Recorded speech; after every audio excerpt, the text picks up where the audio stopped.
sur la renégociation des contrats Maïmouna am na lu xew récemment presse bi wax na ci benn cas de contrat yoo xam ne ñu ngi ko signé le 26 mars 2024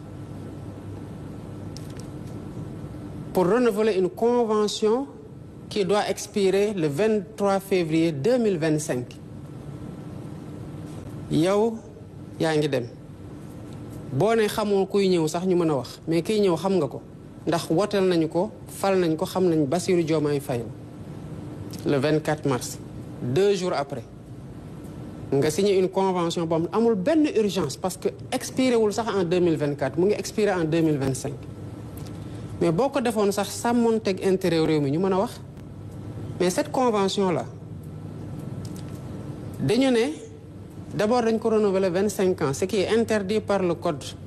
minier de l'UEMOA et par le code minier de 2016 bu ñu interné mais bu nekkoon dañ ko ne sax convention bu ñu signé en 2024 c'est régi par le code de 2016 ñu mën a wax mais non le code de 2016 boobu mu ngi doon abroger beneen code de 2003 qui lui-même abroge un code de 88 ñu tëb code 2016 bu nekk en vigueur tëb code 2003 bu code 2016 bi abrogé dem na la convention bu ñu signé le 26 mars 2024 dafa war a régir la nouvelle convention pour 25 ans waaye nag ce sera le code de 88 moo koy régir renouveler les exonérations fiscales et douanières qui étaient déjà exorbitantes pour 10 ans mais loolu man su ma ñëwee fekk ko alhamdulilah rabbil alamin sax pour ce cas d'espèce bi ma koy gis c'était pas encore entré en vigueur mais qu'est-ce que je fais est-ce que damay ne signé na ko ba pare je suis devant les faits accomplis naa bàyyi pour les 25 prochaines années le code de 88 qui n'existe plus depuis 2003 le code de 2003 n'existe même plus le code de 88 de régir cette convention pour les 25 prochaines années accompagne ñu pour l'agenda national de transformation 25 ans quand même j'ai appelé la personne ma ne ko yow xam nga lii ki ko def xam na ne du yoon parce que code minier Sénégal lii la wax code minier UEMOA lii la wax yow mi ñu ko defal xam nga ne du yoon man mii mu mi fekk dama am responsabilité veiller ci intérêt état ak ci liy yoon ci réew mi di ak yoonal xam naa ne du yoon kon ñun ñett ñëpp nekk les principaux responsables xam nañu ne du yoon bëgg nañoo accompagner le secteur privé lool waaye ci orthodoxie lay nekk donc kon sa convention bi damay retirer le décret retirer le renouvellement des exonérations puisque bëgguñu nag sa activité arrêtée dañ la defal autorisation exceptionnelle nga continuer le temps que ñu waxtaan mais forcé wuñ ko dara te ñu ngi waxtaan heurteluñ ko ci dara ñu ngi waxtaan mais waxtaan boobu nag à la fin fokk Sénégal gis ci boppam te fokk une convention qui sera signée en 2025 soit régie par le code en vigueur du ñu dem ba 88 ce sera le code de 2016 bu fekkee ne code bi changé wul ci diggante bi bu code bi changé ce sera le code de 2025 loolu ku mu tiital mais ngelawaay bul ñëw parce que wax dëgg yàlla loolu du loolu réew mënul doxe noonu donc loolu warul tiital benn investisseur et contrairement à ce que li ñuy wax mais l'APIX a plus de 2000 milliards su ma juumul yu teg en termes d'engagement d'investissement au niveau de qui sont en demande d'agrément kon la situation de sérieux de transparence de lutte contre la corruption et de claire vision des autorités que nous sommes rassure aussi le monde des investisseurs contrairement à ce que beaucoup de personnes disent maintenant kuy dem ci réew tàmmoon boo fa demee jaar ci corruption jaar ci manque de patriotisme ak de loyauté vis-à-vis du pays yi fa autorités yi fi nekkoon pour di pomper di muucu askan wi loolu moo tax nga dem ci réew bul ñëw Sénégal parce que loolu amatu fi mu des nag li mën a rebuter ay investisseurs mooy corruption man de xanaa lu ma xamul moo tax je fais voter une loi pour la protection des lanceurs d'alerte parce que foog Sénégalais yi xam ne dërëm bu dugg ci gafak ak réew mi ñun ñëpp a ko bokk ak ku ko mënti dugal ci biir gafak réew mi et que ku nekk sentinelle pour la bonne gouvernance ba pare état téye sa kaaraange corruption bi ñun ñëpp a ci war a dugal suñu loxo xeex ko parce que benn réew mënul développer dans un contexte de corruption endémique te bëri na Sénégal waaye lu ma ci xam bu dee ku ñu war a relever la ci saa si nañu la relever te alhamdulilah ba corps de contrôle yaa ngi fi di def liggéey bu mucc ayib ni ñuy defee audit ci contrat yi ci période yu weesu plutôt ci structure yi rapport yi fii Cour des comptes saa yu fa defatee rapport comme ni ngeen ko gisee ñëpp a ci teg seen bët OFNAC bu defee ñëpp dinañ ci teg seen bët beneen corps de contrôle bu defee tamit ñëpp dinañ ci teg seen bët léegi nag il appartiendra aux Sénégalais de mettre la pression qu'il faut sur la justice pour que mu def liggéeyam le temps de la justice n'est pas le temps politique mais ça doit être le temps du peuple au nom duquel cette justice-là elle est rendue parce que mënuñu identifier ay nit jàpp leen ci ay rapport épingler leen justice di daagu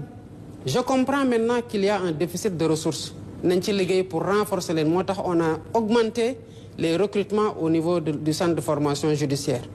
duñu leen teg benn pression politique pour orienter seen décision c'est pas notre façon de gouverner mais sénégalais bu ne am na sañ-sañu bu ñu nee diw sangam mii que mu nekk ministre gouvernement Diomaye wala mu nekkoon ministre bi fi nekkoon avant moi wala directeur général bu ñu ko épingler sénégalais ont le droit de réclamer que la justice fasse son travail bu boobaa man dama amul sax conc ba koy teg ci kaw dossier. Monsieur le Président de la République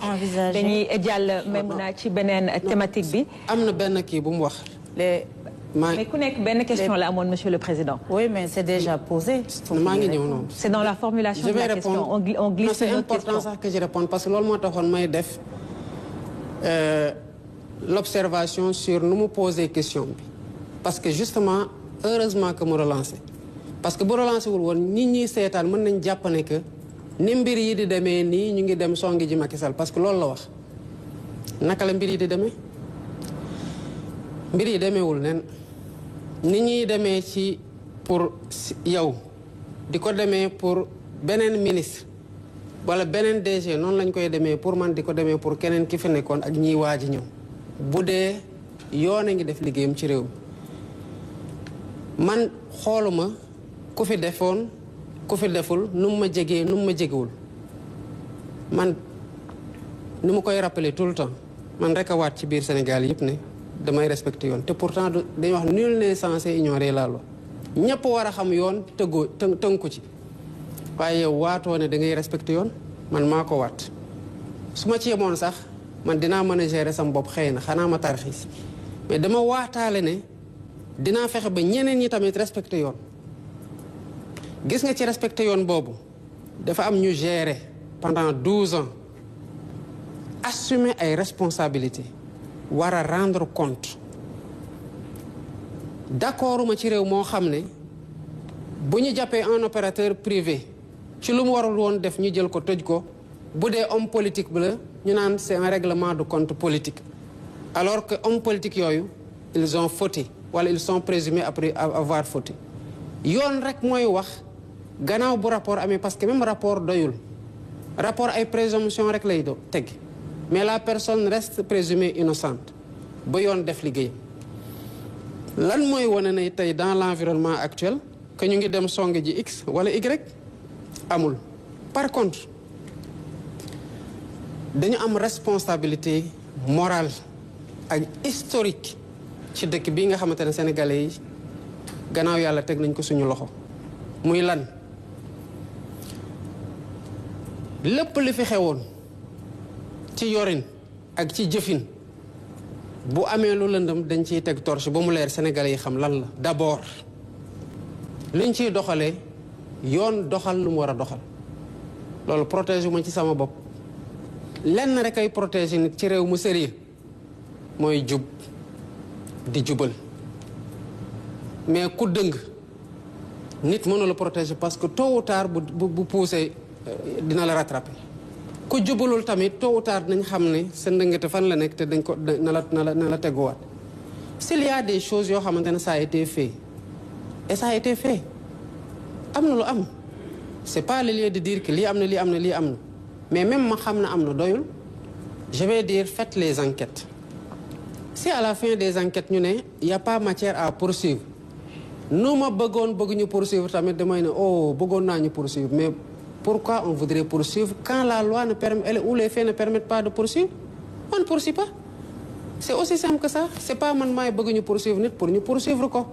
Du man maay bañ tamit ñu poursuivre nit pour ñu bañ ko poursuivre. Loolu amul kenn kuñ ciy singali. Du ancien président Macky Sall pour qui on a beaucoup de respect. Malgré tout ce qui s'est passé. Mais on s'est fait des accolades. Le cœur vide me concernant. Ma jox ko avion bi mu dem Umra.